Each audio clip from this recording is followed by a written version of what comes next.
encuentro libertario y hoy vamos a hablar sobre los 30 años de la caída del Pacto de Varsovia. Para esto nos acompañan dos personas muy importantes y conocedores de esta área y es un honor justamente estar compartiendo con ustedes. Beata Boina, muchas gracias por estar aquí. Beata es catedrática universitaria, es embajadora de México, bueno, de Polonia en México, y bueno, una persona muy versada sobre estos temas. Beata, es un honor, un gusto, muchas gracias. Un gusto saludarles, gracias por la invitación a este espacio. Muchas gracias, Beata. Miguel, también nos acompaña Miguel Cervantes, es catedrático universitario, investigador, es un conocedor y especialista sobre la libertad económica. Es un gusto estar compartiendo este espacio contigo también, Miguel. Un abrazo para allá. Un abrazo, Eduardo. Es un privilegio estar en este conversatorio. Gracias a Beata también. Gracias a Víctor que ha organizado este encuentro. Es Víctor que ha luchado tanto por crear un movimiento libertario sólido, que se escuche, que no sea solamente un movimiento bohemio, sino que un movimiento que realmente tenga impacto. Entonces, gracias a Víctor que está detrás de todo esto. Muchas gracias. También le mandamos un saludo a Víctor. Tuvo algunas complicaciones. Yo tuve que entrar con su cuenta. Pero bueno, vamos a comenzar a platicar. Mi nombre es Eduardo Ruiz y me gustaría comenzar planteando una situación, Beata, y que nos comentes al respecto lo siguiente. A partir de 1955 surge en Europa el Pacto de Varsovia como una especie de resistencia al surgimiento de la OTAN y con la intención de hacer una alianza político y militar entre los países involucrados para protegerse supuestamente de esta amenaza exterior. Lo interesante del asunto es que también puede entenderse como un control de los bolcheviques para extender su dominio político y militar sobre Europa del Este. Yo quería preguntarte si nos puedes compartir a la audiencia sobre qué fue el Pacto de Varsovia, qué características tuvo, qué consecuencias podemos encontrar en el surgimiento de este pacto. Mira, pues sí, efectivamente, 1955 es un año importante en ese sentido de que es el nacimiento del Pacto de Varsovia, pero de hecho tendríamos que recordar que justo después de la Segunda Guerra Mundial es cuando precisamente la Unión Soviética, con sus fuerzas armadas, pues consigue expandirse en los territorios de Europa Central y Oriental. Los países como Polonia, Checoslovaquia, Hungría, Bulgaria, Rumanía y bueno, parte de Alemania de aquel entonces que toma nombre de la República Democrática Alemana.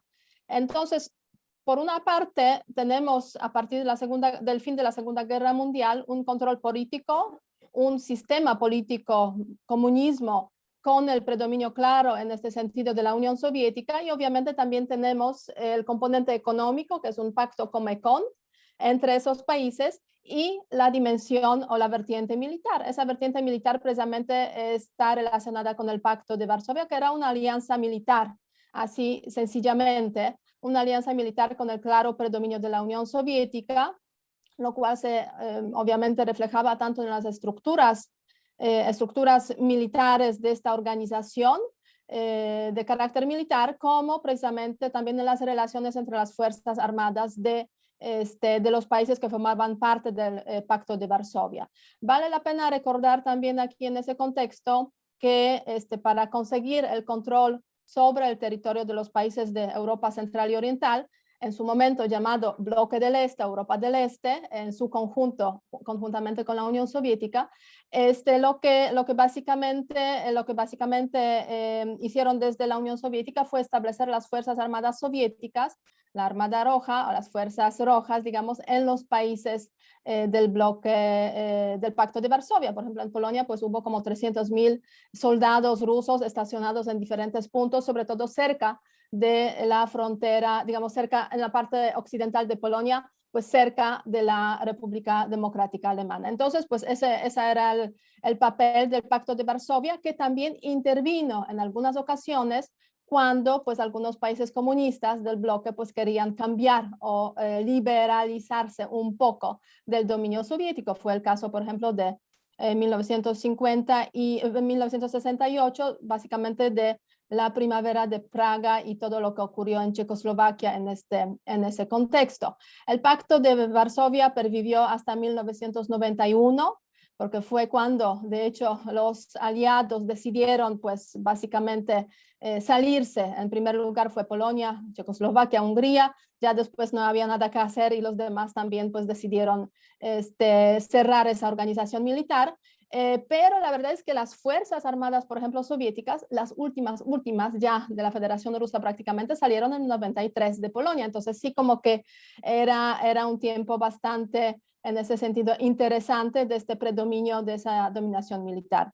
Y para que no se nos escape ese asunto, comparación con la Alianza Atlántica, ¿no? Tú has mencionado efectivamente que era como una respuesta la creación del Pacto de Varsovia, la respuesta a lo que ocurrió con la Alianza Atlántica en el año 1949. Efectivamente, pero es interesante ver cómo han evolucionado las dos alianzas político-militares, los dos pactos político-militares. El Pacto de Varsovia murió, la Alianza Atlántica sobrevive, ajustándose obviamente a las digamos, a las circunstancias cambiantes en el mundo. La pregunta es ¿por qué? Pues básicamente porque uno era obligatorio, otro es voluntario, ¿no? Pero bueno, de eso podemos hablar ya en otra pregunta o respondiendo a otro contexto. Así que esa sería mi respuesta a esa pregunta. Muchas gracias, Beata. Y sí, siguiendo esta línea de comunicación estilo conductor, me gustaría, Miguel, si nos puedes hablar sobre las características que tuvo la Organización del Tratado del Atlántico Norte, la OTAN, con este contraste que había con las repúblicas socialistas de Europa del Este, esta circunstancia que prácticamente termina estableciendo la división del mundo en esta visión bipartita que podemos entender como la Guerra Fría. ¿Qué nos puedes hablar de estos contrastes entre una Europa y otra Europa, entre un sistema político, económico, pero también ideológico, como se le puede llamar al socialismo, y su contraste con el capitalismo o el liberalismo económico? ¿Puedes hablarnos de estos matices, de estos contrastes entre ambos, por favor? Bueno, yo como economista, yo te doy mi opinión como economista. ¿Cuáles eran las características de todos esos países del bloque del Este? Bueno, pues obviamente las empresas de Estado, el rol de las empresas de Estado era muy fuerte. Todo, casi todo era empresas de Estado. Obviamente el sistema legal en los países del bloque socialista era un sistema legal que no era independiente, que no tenía cortes imparciales, no había protección de los derechos de propiedad. La interferencia del ejército en el sistema legal era muy fuerte. Entonces, pues, no había una protección de las personas de sus propiedades. Y cuando no existe eso, es imposible que exista un desarrollo económico. Del punto de vista de comercio internacional, pues obviamente había muy poco comercio internacional. Quizás lo poco que había se hacía bajo trueque. Por ejemplo, un caso muy interesante, en la Unión Soviética, solo Pepsi estaba autorizado a vender en la Unión Soviética. Y pues, ¿cómo le hacía Pepsi para poder hacer negocio? Obviamente Pepsi enviaba ¿cómo se llama? El jarabe, el jarabe de Pepsi, allá lo embotellaban, y para poder repatriar sus ganancias, lo que hacía Pepsi era comprar vodka y venderlo en Occidente. Eso, o también comprar tanques.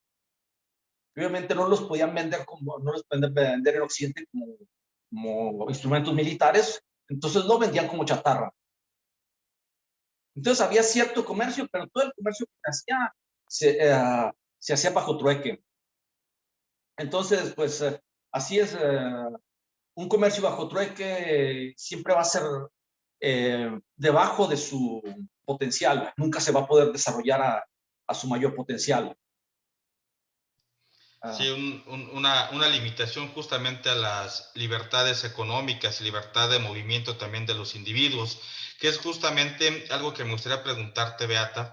Tú tuviste prácticamente la experiencia directa en Polonia, en este periodo, en el transcurso del dominio político y militar o ideológico de la Unión Soviética en la Polonia de aquellos años. ¿Qué nos podrías comentar sobre en carne propia que tú lo viviste, cómo es ese mundo? Porque hoy en día, por ejemplo, muchos jóvenes universitarios, tú lo debes de saber al ser catedrática, al igual que Miguel, tienen esta idea romántica que el socialismo es la respuesta correcta a los grandes problemas del mundo, son las soluciones más sencillas y fáciles, pero con consecuencias que desconocen o ignoran terriblemente. ¿Qué nos puedes comentar tú, como alguien que vivió en la Polonia de los años 70, los años 80, cómo era ese mundo? ¿Cómo era existía un movimiento humano libre por los países vecinos? Había una represión total también, como nos comentaba Miguel, en cuanto al desarrollo económico, en cuanto a la libertad económica. ¿Cómo era esa libertad también política o no existía? Mira, pues el vivir en el comunismo básicamente es vivir en un mundo gris y triste, con muchas limitaciones de libertades políticas, económicas, individuales también. Yo tuve ocasión de vivir más o menos 17 años en el comunismo, en la Polonia comunista, porque nací ahí a comienzos de los años 70 y prácticamente hasta 89, se puede decir, pues tuvimos el sistema comunista. Para una persona, digamos, una niña, joven, adolescente, pues la experiencia básicamente, o sea, de lo que más me acuerdo es precisamente de las filas que teníamos que hacer para comprar cosas básicas, ¿no? Filas, cartillas de racionamiento, otro punto muy importante, sobre todo cuando ya la crisis económica, porque sí, se ha vivido una crisis económica en varias ocasiones, pero la de los 70 fue 70, después también 80, fueron crisis ya largas, prolongadas y muy, muy duras, pues sí obligaban a todos a hacer filas para comprar cualquier cosa, ¿no? O sea, había pan, había leche, había cosas, digamos, de alimentación básica, pero por ejemplo, cartillas para comprar azúcar, cartillas para comprar carne, cartillas para comprar chocolate, no había chocolate prácticamente. O sea, varias cosas que hoy entramos a la tienda y nos parecen tan obvias y tan naturales, hasta con gran diversidad, digamos, para escoger, pues la verdad es que en aquellos tiempos no había. En cuanto a ropa, también limitaciones muy estrictas, había que hacer filas para comprar zapatos, por ejemplo, y no es que uno podía escoger. Lo que contaba era la talla, básicamente, el modelo ya lo que te tocaba, ¿no? Electrodomésticos, había que inscribirse en las listas, esperar meses para comprar electrodomésticos. Vivíamos nosotros en mi familia, o sea, mi papá, mi mamá, mi hermano y yo, 4 personas en un departamento de 44 metros cuadrados, o sea, departamentos pequeños. Si la familia era más pequeña, pues eran aún más pequeños. Si era más grande, pues también le tocaban 44 metros. En un departamento sin teléfono, no había teléfono. Obviamente en aquellos tiempos no eran tiempos de teléfonos celulares, pero ni siquiera teléfonos de línea, ¿no? O sea, en todo el bloque donde estuvimos, pues había 2 quizás teléfonos. Entonces, si alguien te llamaba, tenía que llamar al vecino subir y después tú bajar para hablar. Entonces, o sea, como digo, limitaciones en las cosas básicas que hoy en día parecen pues imposibles. 2 programas de televisión, porque no había más. Radio también, pero pues con limitaciones, censura, obviamente, tanto en la programación como en, ¿por qué tan pocos teléfonos? Pues porque había censura, ¿no? O sea, teléfono es comunicación. es posibilidad de conectarse con los otros. Entonces, limitaciones en ese sentido de impedir, digamos, que haya movimientos de oposición o que haya posibilidades de que la gente se comunique quizás criticando. Siempre los teléfonos, obviamente, con escuchas, porque era una forma, como digo, de controlar, de censurar. En cuanto a las limitaciones, obviamente, económicas, pues como ya mencionó Miguel, pues efectivamente, no había, digamos, fábricas privadas, sino que todo era propiedad del Estado, los medios de producción eran propiedad del Estado. Mi papá trabajaba en una fábrica donde pues trabajaban unos 10.000 obreros, en condiciones pues duras, difíciles. Yo vengo de una familia obrera, mis papás nacieron en un pueblo, o sea, como campesinos prácticamente, después como jóvenes se trasladaron a una ciudad pequeña, ahí nacimos mi hermano y yo, y eso fue nuestro avance, nuestro ascenso, se puede decir, social, pasar del pueblo a una pequeña ciudad. Después ya, cuando ya cayó prácticamente el comunismo, ya etapa final, yo me fui a la universidad y ya empezó una nueva vida también cuando cayó el comunismo, porque yo pude salir al extranjero, mis papás también, todos nos fuimos a diferentes países para pues ver ese otro mundo, ¿no? Pero me imagino que gran mayoría de los jóvenes que viven hoy en día y añoran esa igualdad que promete el comunismo, esa supuesta igualdad y justicia que promete el comunismo, pues se sentirían bastante decepcionados teniendo que pues ajustarse a las realidades económicas realmente muy duras. En algunas ocasiones me preguntaron cuál es la diferencia entre el comunismo en Europa del Este y el comunismo de Cuba. Yo diría pues quizás la falta del sol, ¿no? Porque los cubanos también lo viven difícil, no cabe duda. Estamos presenciando justamente en esos días esos movimientos que reflejan pues esas ansias del pueblo cubano pues de cambiar, ¿no? De tener acceso a cosas básicas, de vivir de forma normal, de tener libertades, y la represión también del gobierno, ¿no? Entonces, claro, esas limitaciones de las libertades también las veíamos en varias ocasiones en Polonia. Mi papá pues participó en los movimientos obreros en los años 80 en el contexto de solidaridad, fue internado, o sea, tuvo que estar por ahí también algún tiempo en la cárcel, como muchos otros polacos obreros, que lo que querían básicamente eran mejores condiciones de vida, que el comunismo no podía dar porque el sistema de la economía central planificada en los países comunistas europeos pues no funcionó y por eso pues básicamente cayeron.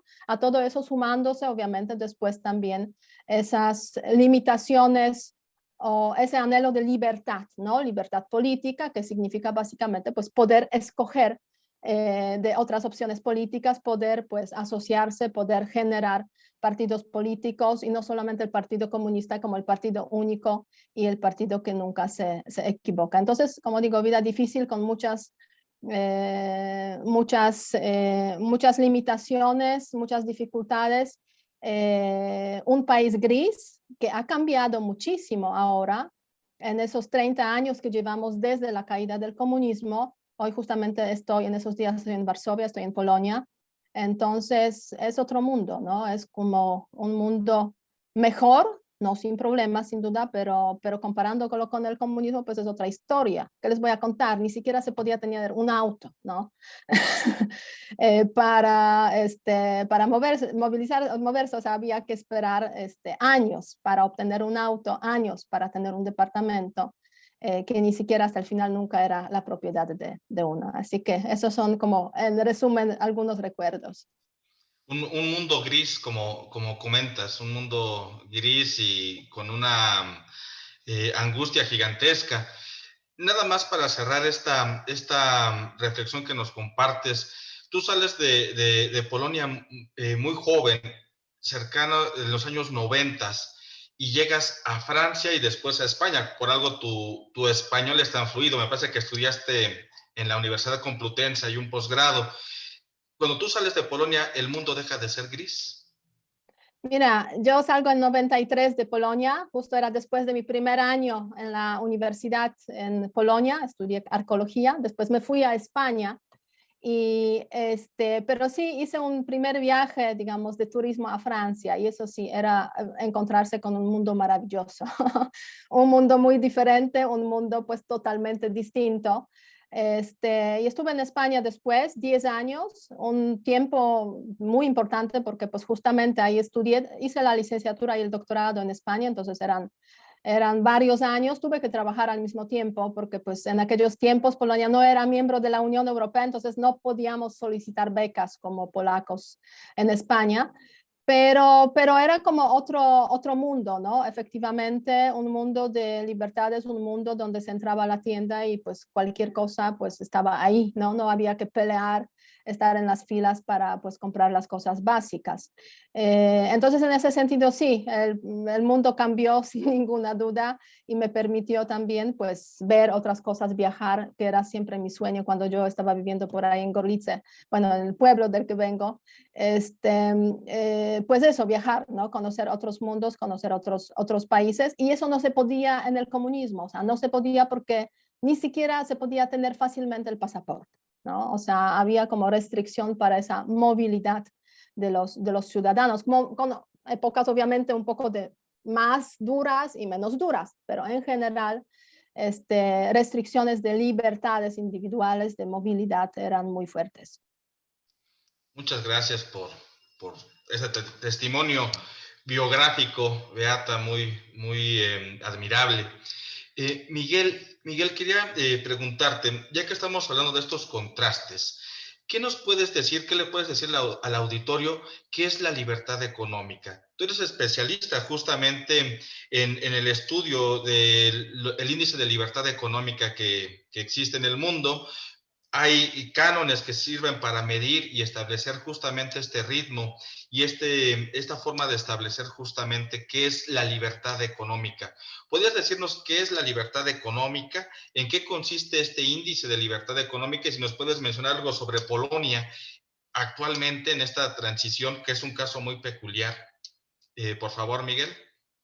Bueno, pues el proyecto de libertad económica está inspirado en el pensamiento de Milton Friedman y fue desarrollado por Mike Walker, el presidente del Instituto Fraser, y los autores que han desarrollado son James Warney, Robert Lawson, Joshua Hall, y es un compendio de 42 políticas de gobierno que afectan a la libertad económica y se basan en información objetiva, no en que no abren la puerta a la subjetividad, a la interpretación personal. Entonces, en este índice de Fraser, tú mismo puedes replicar el índice, siguiendo la misma información, replicar el índice y llegar a las mismas conclusiones, llegar al mismo ranking. O sea, no hay que una fórmula secreta, que opiniones subjetivas. Y bueno, ¿qué es la libertad económica? Pues los derechos económicos son fundamentales. Sin ellos no puede haber libertad política ni libertades civiles. Y la libertad económica es un requisito para el crecimiento y el desarrollo, y para un desarrollo humano en general. Sin libertad económica, todo lo demás es imposible. Cuando hay libertad económica, los individuos tienen su propiedad protegida del uso de la fuerza, del fraude, del robo, y son libres. El individuo es libre de usar, de intercambiar, de dar su propiedad, usufructuar su propiedad, mientras no viole los derechos de otros. Un índice de libertad económica mide hasta qué punto la propiedad es protegida y los individuos pueden entrar en transacciones voluntarias. Esto es clave, transacciones voluntarias. Este índice mide el tamaño del gobierno, los impuestos, las empresas, el derecho de propiedad y el Estado de Derecho. Por Estado de Derecho, cuidado porque en México hay la tendencia a ver el concepto de Estado de Derecho de forma muy superficial. Sí, Estado de Derecho es simplemente que las leyes sean previsibles, que las leyes, que haya una independencia judicial, que las instituciones sean íntegras, que haya protección de los contratos. Ese es el segundo componente. El tercero es la moneda sana, que no haya inflación ni mucha variabilidad de la inflación. El cuarto es el libre comercio, los aranceles, que no haya aranceles, que no haya barreras al comercio. Y la quinta es la regulación de las empresas, el trabajo y el mercado del crédito. Esos son los 5 componentes de la libertad económica. Muy bien, y si estos componentes generan esta libertad y un mejor proyecto de vida, ¿tú te atreverías a decirnos que el liberalismo económico, el capitalismo es la solución a los males de la humanidad?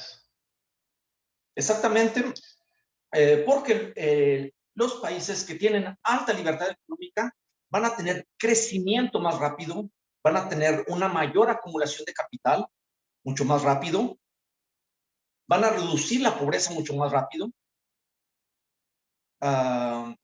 y el ingreso de los pobres va a ser mucho más alto. Y también en general, la gente va a ser más feliz porque tú eres libre de ir con tu proyecto de vida sin que el gobierno, como en Polonia, que el gobierno te decía lo que tenías que hacer, te controlaba tu vida. Porque cuando tú eres libre de tener transacciones voluntarias, de hacer tu proyecto de vida, tus deseos, tus anhelos, obviamente vas a ser más feliz. Que si tienes gobiernos que se van a imponer, van a controlar tu vida, tanto el gobierno o tanto las élites del capitalismo de compadres. Muchas gracias, Miguel. Beata, antes de hablar de las reformas estructurales que se van a dar en Polonia en los años 90, me gustaría preguntarte qué papel jugó el catolicismo o la actividad del Papa Juan Pablo II, no solamente en Polonia, sino en el mundo, en relación justamente a este ímpetu transformador de la Polonia de aquellos años. La relación de la Iglesia con la Polonia comunista pues fue muy, muy particular, podríamos describirlo de esta forma, porque efectivamente en general la Iglesia católica y el comunismo pues eran incompatibles.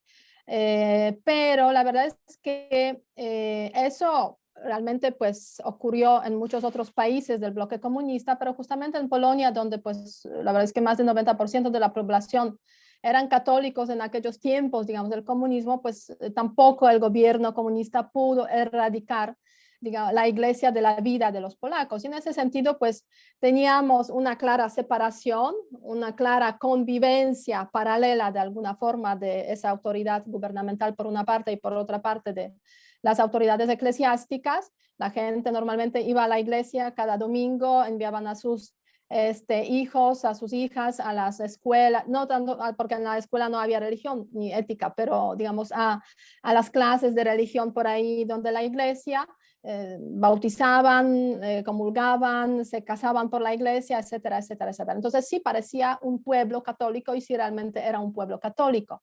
Por otra parte, la iglesia tenía ese papel de oposición al sistema comunista, obviamente una oposición con ciertas limitaciones. Apoyaba básicamente a los opositores polacos que por ahí tenían pues diferentes momentos de activismo político. Y finalmente, pues cuando aparece el Papa Juan Pablo II, Karol Wojtyła, uno de los obispos, un obispo polaco que fue elegido Papa a finales de los años 70, pues la verdad es que sí es una gran noticia porque pues que salga un papa de un país comunista, pues es una paradoja sin ninguna duda, era una paradoja se podría decir, pero eso es lo que pues dio también una gran fuerza política al movimiento de aquel entonces que se estaba construyendo en Polonia, que era el movimiento Solidaridad, ¿no? Con Lech Wałęsa, un católico, o sea, un personaje muy católico, con una familia de 8 hijos, con el emblema de la Virgen en su solapa prácticamente siempre, y yendo a misa cada domingo. Entonces, un gran católico que se convirtió en el símbolo de esa oposición precisamente al sistema comunista. Entonces, cuando hablamos del Papa Juan Pablo II, pues es como hablar de la Virgen de Guadalupe básicamente en México, ¿no? O sea, de alguna forma, pues son esos elementos que ya forman parte ya casi de la idiosincrasia de los polacos.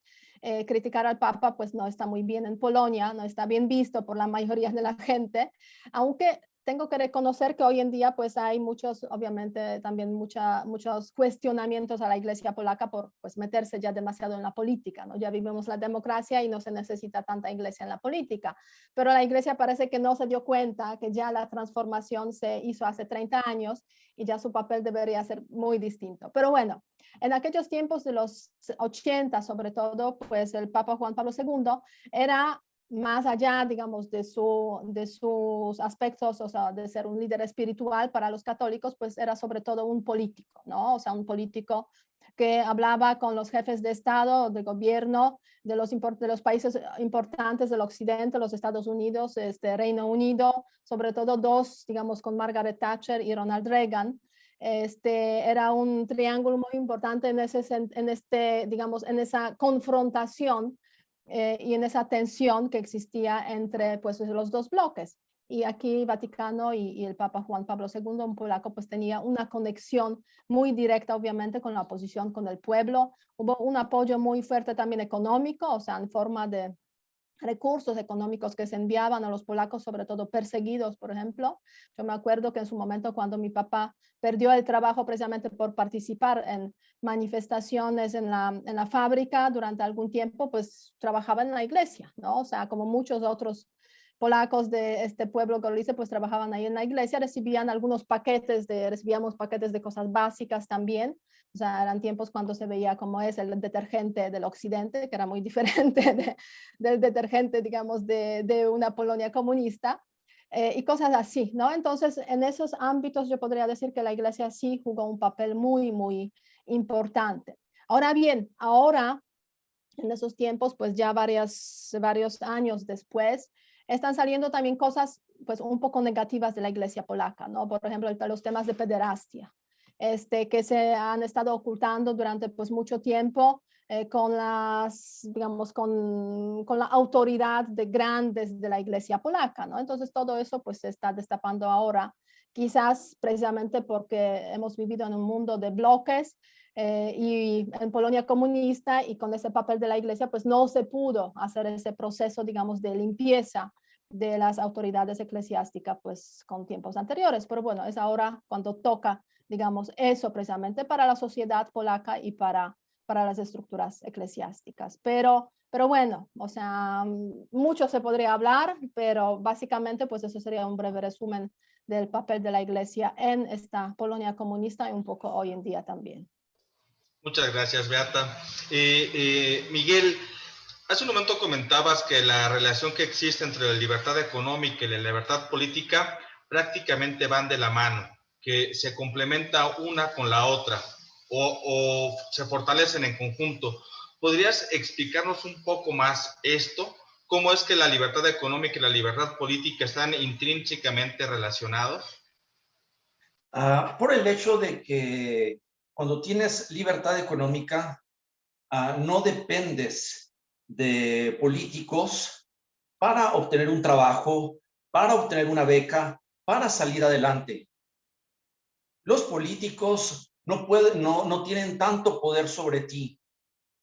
Tú no dependes el poner un negocio, el obtener una beca, el poder ir al extranjero, no depende de las decisiones de otros. Entonces, cuando tienes la libertad económica, los políticos tienen menos poder sobre ti, tienen menos poder de reprimirte. En cambio, cuando no existe la libertad económica, los políticos van a tener mucho poder sobre ti, porque apoyar a un partido político, de ahí depende el éxito de tu vida. El éxito, estar en el partido correcto, estar en el grupo étnico correcto, estar en el grupo religioso correcto. Entonces, cuando se libera la creatividad humana, limita el poder de las personas en el poder.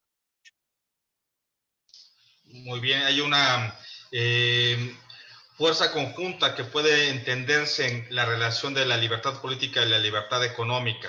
Pero ¿cuál es primero? ¿Primero tenemos libertad política y luego libertad económica o es al revés? ¿O van a la par?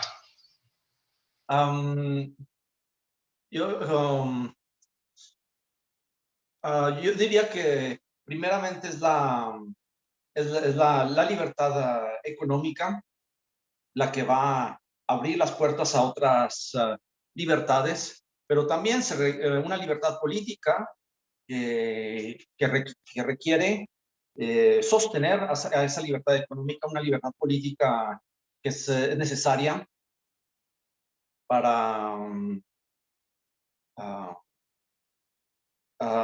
para sostener con instituciones a esa libertad económica. Muy bien. Beata, en relación a esto que estamos platicando, que nos está comentando Miguel, yo había leído por ahí en algún artículo tuyo en la red que comentabas que si el socialismo hubiera funcionado económicamente, es probable que siguiera existiendo el socialismo. Aquí la pregunta es la siguiente. Esto contrastaría un poco con lo que nos comenta Miguel, que libertad económica y libertad política trabajan en conjunto. Yo pienso en estos momentos en un país como China, donde puede haber una gigantesca producción económica, pero las libertades humanas y libertades políticas no son las más ideales. ¿Cómo vemos ese fenómeno? Mira, pues Beata y Miguel, si quieres, después complementamos, por favor. Sí, Beata. muy bien, pues mira, sí, efectivamente, si a uno le tocó vivir en el comunismo, pues obviamente lo ve desde esta perspectiva, ¿no? O sea, en ese sentido, efectivamente, si el sistema económico hubiera funcionado en el comunismo, no se llegaría probablemente a la caída de este sistema, ¿no? Y el caso de China es efectivamente, yo creo que el mejor caso que demuestra que efectivamente es posible tener un país sin libertades políticas, incluso con libertades, digamos, individuales muy limitadas, pero con grandes libertades económicas y con un crecimiento económico y una transformación económica muy importante. Ahora bien, recientemente estamos viendo en China un fenómeno muy interesante. Cada vez hay más empresas gigantescas internacionales, chinas, pero internacionales, presentes en los mercados internacionales, que parece que están de alguna forma desafiando al poder político del Partido Comunista Chino. Quizás no quieren hacerlo, pero el Partido Comunista lo ve como una posible amenaza. Y es a raíz de eso que está intentando de alguna forma controlar o de alguna forma frenar la internacionalización de esas empresas y, digamos, las ofertas de acciones que están empezando a hacer en los mercados, en las bolsas internacionales, en los Estados Unidos. Lo hemos visto hace poco con la empresa Didi, por ejemplo. Y me da la sensación que el Partido Comunista Chino, el gobierno chino, lo que teme es que las empresas, esas grandes empresas, esos gigantes, pues se le vuelvan una amenaza al gobierno chino. Por eso también está imponiendo ciertas restricciones. Obviamente en un mundo ideal, en un país democrático, pues lo óptimo es tener libertades políticas individuales plenas y obviamente libertades económicas. Pero estamos hablando de países que pues han tenido trayectorias distintas, ¿no? Trayectorias distintas. El Partido Comunista Chino hace pues poco celebró, hace un par de semanas, el centenario de su nacimiento, la República Popular China tiene 72 años y sigue existiendo precisamente porque ha sabido tomar lo mejor del capitalismo. Porque precisamente en el año 1979 lo que pasa en China es inicio de una apertura. Llega al poder, después de la muerte de Mao, llega al poder Xi Jinping, un gran líder, digamos, del Partido Comunista, un gran jefe de Estado de China, y se da cuenta de que si siguen así, pues van a acabar mal, ¿no? Entonces empieza una paulatina apertura muy lenta de China, empezando pues primero con incluso contratar las películas extranjeras, ¿no? Permitir que se vean las películas extranjeras, que se empiecen a viajar a ver cómo está el mundo. Introduciendo, precisamente si leemos los escritos de Xi Jinping, son impresionantes, ¿no? O sea, impresionantes en ese sentido porque, o sea, es como casi un manual de una empresa, pues un corporativo capitalista, plenamente capitalista. Entonces, en ese sentido, sí, o sea, yo creo que es un dilema un poco falso. Primero, libertades políticas, después libertades económicas o al revés. O sea, depende mucho de cada caso, de cada país, cada situación. Y hay situaciones reales que estamos viendo en las cuales pues ocurren esas cosas, ¿no? Ahora bien, vamos a ver qué ocurrirá realmente con China, precisamente, que como digo, pues con el actual, perdón, me confundí, antes era Deng Xiaoping, ahora es Xi Jinping, con el actual Xi Jinping, pues realmente pues hay ciertos riesgos ahí para pues esas libertades económicas y esa apertura que inició en el año 79 Deng Xiaoping. Gran signo de interrogación. Exactamente. Miguel, ¿querías complementar tu respuesta, agregar comentario a esta reflexión? Sí, en el caso de China hay que tener cierta precaución porque actualmente muchos economistas se preguntan por qué China no hizo la transición a mayor democracia a pesar de la apertura que tuvo. En este índice de libertad económica, China está en el lugar 124 de 162 países. O sea, China no está en lo más selecto de la libertad económica. Hay que tener claro bien eso, que China no ha hecho una transición realmente hacia el libre mercado. China pasó de políticas económicas nefastas a políticas económicas mediocres. Pero China no pasó a lo más excelente. Entonces, yo lo pongo como si una mujer, por ejemplo, está con un hombre que la maltrata, la golpea, pues no va a tener ningún desarrollo esta chica. Después se divorcia y pasa con otro hombre que es grosero, pero no la golpea. Entonces, bueno, de perdido esta chica va a poder ir a la escuela, va a poder hacer cosas, pero no quiere decir que el esposo sea excelente. Entonces, eso es lo que hay que tener cuidado. China está en el lugar 124, está mucho mejor de lo que estaba antes en los 80s, pero aún todavía las empresas de Estado siguen siendo fuertes. Hay todavía control del gobierno en la economía. Hay todavía barreras al comercio, a la inversión. Muchos inversionistas tienen que aliarse con un inversionista chino.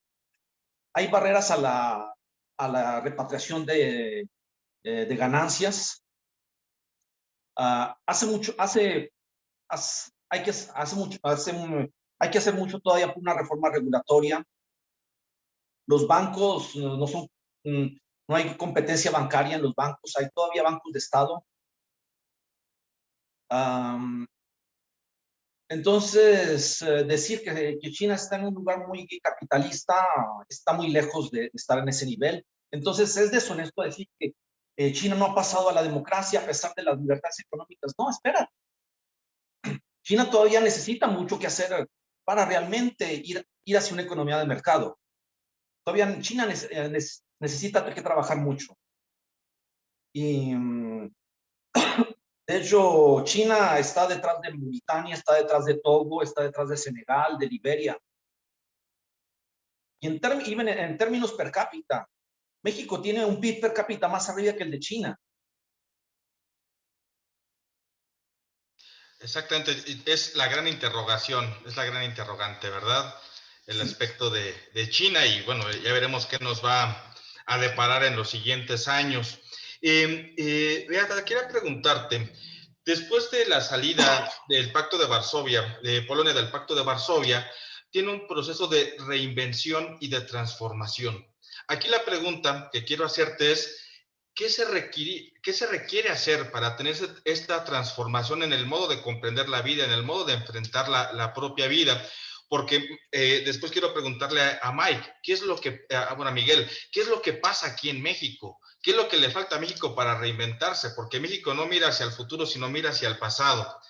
¿Qué hizo Polonia justamente para reinventarse después del año del 93? A veces se necesita un gran shock para poder reinventarse. Bueno, la verdad es que el proceso de la transición en general, pues es un proceso bastante bien estudiado en el mundo en general. Polonia y los países de Europa Central, pues es uno de muchos casos que han ocurrido en los años 80, incluso antes también, o sea, en diferentes olas de la transición, desde regímenes autoritarios hacia la democracia. En el caso de Polonia hay varios países precisamente de esta región, aunque no todos han vivido el mismo camino, porque si vemos Polonia, Unión Soviética, Federación Rusa hoy, o por ejemplo Ucrania, pues son casos muy distintos.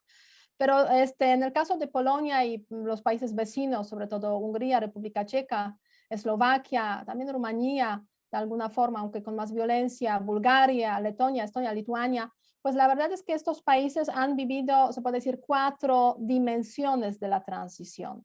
La primera es la dimensión política, cambiar caras, cambiar instituciones, introducir reglas, digamos, de un Estado democrático liberal, ¿no? O sea, con una constitución, equilibrio de poderes, las libertades políticas que permiten pues una libre asociación o creación de los movimientos o partidos políticos. Y en ese sentido, pues obviamente esa transición política pues fue una transición muy difícil, muy dura, no cabe duda, con, por ejemplo, en los primeros años, pues ha habido, no sé, varios gobiernos, se caían, se establecían, se caían, se establecían, se caían. Eran de los primeros 5 años muy difíciles. Pero yo diría que, de hecho, fue lo más fácil. Fue lo más fácil porque hay otras dimensiones que son mucho más complicadas, sobre todo la dimensión económica, ¿no? La dimensión económica de la transición significa, pues, cambiar la economía comunista, que era economía de planificación centralizada, con las propiedades que tenía el Estado, a una economía de mercado. ¿Qué significaba eso? Privatizar, por ejemplo, las grandes empresas, permitir las inversiones, introducir la libertad en el mercado de cambio de valutas, ¿no? O sea, de moneda, ¿no? Permitir que haya pues un flujo libre de dólares bueno, en aquellos tiempos aún no había euros, pero en general moneda extranjera. Crear la bolsa de valores. No existía en los tiempos comunistas la bolsa. En el año 1900 creo que se crea 91. En la bolsa había, no sé, 7 empresas, imagínate, 7 empresas y la bolsa funcionaba 3 veces a la semana. O sea, ese era el gran poder al comienzo de la bolsa, digamos, de valores de Polonia, de Varsovia. Hoy tenemos casi 500 empresas en la bolsa, más que las tiene México, que tiene como 150 empresas, me parece, en su bolsa, en la Ciudad de México. Entonces, claro, crear instituciones que no existían, pues permitir que existieran los bancos privados también, porque todos los bancos en aquellos tiempos comunistas pues eran bancos del Estado. Entonces, esa dimensión económica, dejar de subvencionar las grandes empresas productoras de Estado que tenían pues un nivel de producción muy bajo. ¿Qué significaba eso en la práctica? Pues reducir esas empresas a veces de 10,000 empleados a 2,000, a 1,000. O sea, la gente perdía trabajo básicamente, ¿no? En aquellos tiempos justo mi papá que tenía, pues trabajaba de obrero en una de estas gigantescas fábricas, pues perdió su trabajo, ¿no? Claro, afortunadamente se abrieron las fronteras y pudo salir al extranjero, ¿no? O sea, la emigración era el camino de mucha gente precisamente pues para de alguna forma pues equilibrar las finanzas, equilibrar esa dificilísima situación. Y esa es la tercera dimensión de la transición, la dimensión social. O sea, que la gente se ajuste, porque obviamente todo eso afecta a la gente pierden sus trabajos, pierden su estabilidad, su entorno. Y en ese sentido, pues ha habido diferentes soluciones, posibilidades, empezaron a llegar nuevas inversiones, nuevas empresas, entonces ofreciendo nuevo tipo de trabajo, pero muchos salieron al extranjero, sobre todo de las zonas del sur de Polonia, parte oriental de Polonia, las zonas más pobres, pues se fueron a pues, todas las partes de Europa, se podría decir. Esa la dimensión social, es también mentalidad, ¿no? Cambiar la forma de pensar en su trabajo, emprendimiento, algo que yo podría decir en el comunismo no se enseñaba, emprender, hacer negocios, porque pues básicamente todo pertenecía al Estado y el emprendedor era el que intentaba de alguna forma, se puede decir, engañar al Estado, más bien, y no el que pues contribuía a crear el valor, pues eso había que pues generar de alguna forma, ¿no? Que la gente cambiara su mentalidad, cambiara la forma de vivir, la forma de actuar. Obviamente costó mucho más a las generaciones más mayores, como mis abuelos, mis papás quizás, pero bueno, los jóvenes, por ejemplo, como yo, que estaban a punto de pues, empezar la universidad o salir y tal, pues sí, salían al extranjero, estudiaban, descubrían cosas nuevas, entonces era como un mundo totalmente nuevo. Y finalmente la cuarta dimensión es la dimensión de la política exterior, ¿no? O sea, cambiar de alianzas, o sea, pasarse de ser aliado de la Unión Soviética, después Federación Rusa, a vincularse a Europa Occidental. Y eso era un gran cambio que significaba básicamente pues, cambiar la dirección de la política exterior, regresar a Europa, tal como lo percibimos en Polonia, regresar a esa Europa Occidental, a través de básicamente dos decisiones claves. Entrar en la Alianza Atlántica, 1999, como ese garante de seguridad, y por otra parte, 2004, entrar en la Unión Europea, ¿no? Como ese garante y ese vínculo en esa relación económica y también, digamos, política que tenemos hoy con la Unión Europea. Obviamente eso ocurrió en 99, 2004, desde aquel entonces han pasado ya muchos años, han pasado varios gobiernos y hoy escuchamos que, bueno, Polonia también es crítica con la Unión Europea, por ahí pues tiene sus cosas, sus problemas, sus tensiones, pero bueno, eso no quita que esa dirección, digamos, esa transición pues se dio precisamente en esos años, a partir de pues mediados de los 90, gran esfuerzo para de alguna forma sumarse a Europa cumpliendo con muchísimos requisitos, ¿no? O sea, ajustándose y modernizándose rapidísimo de esta forma. Muchas gracias, Beata. Estos 4 puntos son muy interesantes, que justamente es la siguiente pregunta, Miguel. En México llega la transición política en el año 2000 con el gobierno de Fox, con la llegada del PAN, que se esperaba una transición diferente, una transformación, una reinvención de México. Sin embargo, ¿qué salió mal? ¿Por qué no continuó este proceso alterno que podíamos esperar en esos 2 sexenios anteriores, 3 sexenios anteriores, y que en el actual pareciera que estamos regresando a los años 70 del México de aquel entonces? ¿Qué salió mal o por qué México no logró o no logra transformarse? En contraste con lo que nos acaba de comentar Beata de lo que hizo y sigue haciendo Polonia. Bueno, creo que con la llegada de Fox simplemente hubo estabilidad macroeconómica. Eso sí se mejoró, la inflación, la estabilidad del peso. Eso fue lo que se mantuvo, las variables macroeconómicas. Sin embargo, por ejemplo, en libre comercio no hubo una política más agresiva de más libre comercio. Creo que hasta el mismo Derbez lo dijo, que ya México ya tenía suficientes acuerdos de libre comercio, que ya nomás había que trabajar en ellos. O sea, ya no se interesó en abrir nuevos mercados y creo que eso fue un gran error de no haber buscado nuevos mercados y no haber bajado las barreras arancelarias y no arancelarias. Creo que eso fue un gran error. Creo que cuando llegó Fox tenía un bono democrático que eso le hubiera abierto a México muchas puertas y que no se aprovechó eso. Eso le hubiera ayudó a México a abrir muchas puertas en muchos mercados en el exterior, y México debió haber reducido los aranceles unilateralmente, que fue lo que no se hizo con Fox.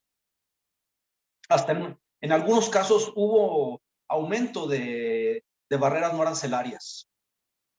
Eso escuché, por ejemplo, en ese tiempo, escuché de algunos profesores en la Universidad de Texas en El Paso, cuando yo estaba estudiando, que algunos profesores me dijeron que hubo un aumento para la industria maquiladora, que hubo barreras no arancelarias que dificultaron más a la industria maquiladora.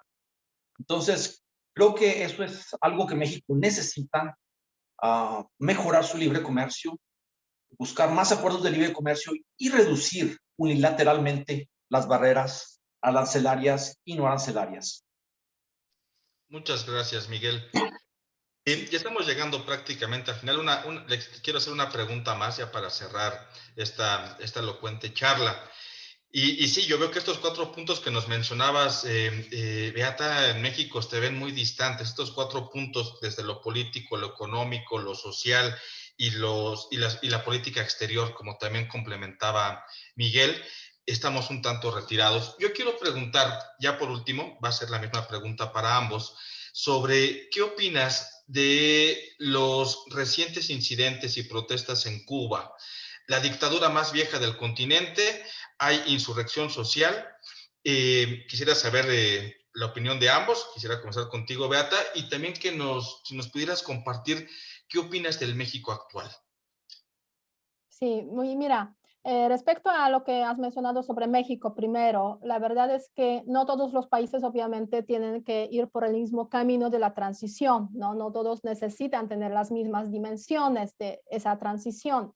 En ese sentido, yo creo que en caso de México, lo que faltó, bueno, por una parte el tema económico, aunque la apertura empezó a darse ya en la etapa anterior, digamos, antes del primer presidente que no provenía del PRI, pero yo lo que creo, lo que faltó era sobre todo el valor del presidente Fox para atreverse a cortar, a romper diferentes tipos, digamos, de relaciones de clientelismo que se han generado a lo largo de 7 décadas de los gobiernos del PRI. Le faltó a él, a su equipo, a su entorno, digamos, esa capacidad de, pues, realmente transformar, ¿no? Y se conformaron con poco, mientras que deberían, pues, ir con mucha profundidad, como lo han hecho en Polonia, ir con mucha profundidad, cambiar muchas veces hasta, pues, recursos humanos directamente del viejo régimen para que vinieran los jóvenes, los nuevos, y de esta forma iniciara una nueva etapa.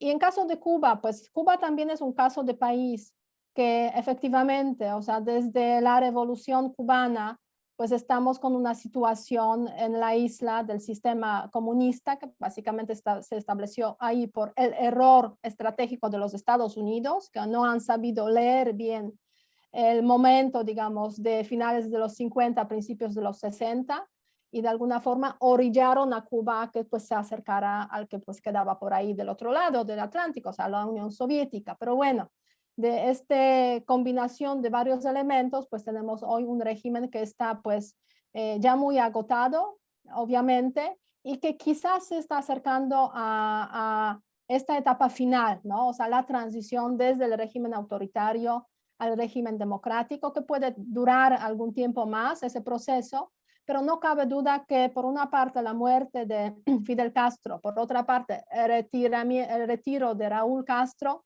pues han, pues, de alguna forma debilitado al régimen autoritario, y esas nuevas autoridades con el presidente Díaz-Canel pues están intentando de alguna forma sobrellevar la profunda crisis de la pandemia y crisis económica que vive la isla. Pero lo más importante es que la gente ya está harta, ¿no? Y del hartazgo de la gente básicamente nacen esas grandes transformaciones y grandes cambios. A ese hartazgo muchas veces tiene que sumarse un factor externo. En el caso del bloque comunista fue básicamente, pues, de Polonia fue, pues, la llegada, el cambio de la política de la Unión Soviética, ¿no? O sea, y eso lo que flexibilizó la situación en el bloque y permitió, pues, hacer el cambio también. El caso de Cuba probablemente es la pandemia, ¿no? Es este factor externo que efectivamente lo que hace es profundizar la crisis económica, profundizar ese descontento de la gente y pues puede que la respuesta ahora sea violenta de parte del gobierno y parece que así es porque están ahí reprimiendo a los manifestantes. Hay cortes en cuanto a las comunicaciones que son claves para la extensión precisamente de las manifestaciones, pero imagínense, en el año 1981 en Polonia se estableció el estado de guerra con un toque de queda, o sea, una situación drástica. 10 años después cayó el comunismo. En 81 nadie pensaba que 10 años después ya no va a existir el sistema comunista. Entonces, Cuba es un proceso, ¿no? Y ese proceso ya ha iniciado. No sabemos si va a acabar ya. Mucho depende también de los Estados Unidos, de cómo se van a comportar para no dejar que en Cuba usen el tema del embargo como argumento para la sobrevivencia del régimen. No cabe duda que las autoridades pues lo han usado durante mucho tiempo, a veces con razón, a veces totalmente sin razón, porque Cuba pues la verdad es que puede hacer comercio, puede hacer negocios con todo el mundo, con la excepción de los Estados Unidos. Entonces hay muchas posibilidades y esa argumentación pues cada vez está pues perdiendo más fuerza. Pero hay que darles ánimo a los cubanos, no cabe duda, apoyarles. Y creo que también los Estados Unidos, digamos, el lobby cubano, ¿no? Tiene que ser más flexible. O sea, el papel de la oposición que está en el extranjero siempre ha sido un papel muy particular. En Polonia también hemos tenido oposición que ha emigrado, que ha estado fuera, presionando para una política dura hacia Polonia. A veces eso no sirve, ¿no? A veces igual eso puede no servir en caso de Cuba, o sea, como digo, cada país tiene sus circunstancias, sus particularidades, pero este entorno externo es súper importante para pues dar de alguna forma cauce a una transición democrática. Quizás no llegará ya, pero llegará en unos pocos años seguro. Muchas gracias, Beata. Miguel, ¿qué opinas de los sucesos en Cuba? ¿Qué opinas de la situación de México? Dos reflexiones que nos quieras compartir, por favor. Bueno, pues la mayoría de las cosas la dijo Beata. Yo solo quisiera agregar que en estos momentos es importante apoyar a Cuba desde todos los países del extranjero, apoyar a Cuba, maximizar las relaciones comerciales, pero que sea con los individuos, con las personas de Cuba. Todo lo que permita a Cuba poder ver cómo se hacen las cosas del exterior. Eso es importantísimo, de mantener esa comunicación con la gente de Cuba, que los cubanos puedan ver que otro mundo es posible, y se requiere de mantener el apoyo a Cuba como individuos. Decirle a Cuba, nosotros te apoyamos, a los cubanos estamos con ustedes de alguna forma. Porque, como decía Beata, creo que a veces los lobbies extranjeros, que a veces quieren ser muy inflexibles, muy duros, a veces tiene el efecto contrario. Como mencionaba Beata, a veces el lobby cubano del exterior a veces es muy inflexible, y ese tipo de políticas pueden traer el efecto contrario. Y creo que se requiere en estos tiempos estar cerca de los cubanos, sentir el apoyo del resto del mundo. Muchas gracias, Miguel. Ese gran shock que nos mencionabas hace un momento, Beata, es el que están atravesando de aquel lado. Esperemos lo mejor para ellos. Yo les quiero agradecer muchísimo. Les agradezco, te agradezco mucho, Beata, por tus aportaciones, tu gran elocuencia. Muchas gracias, Beata, por participar aquí con nosotros en Encuentro Libertario. Muchas gracias por la invitación. Un gusto. Miguel, un gusto escucharte, leerte en tus artículos constantes que compartes. Muchas gracias por tu presencia, por su tiempo. Te agradezco mucho. Muchas gracias, Eduardo. Es un placer. Muchas gracias, Beata. Y gracias a Víctor Becerra, a México Libertario. Mi nombre es Eduardo Ruiz. Muchas gracias.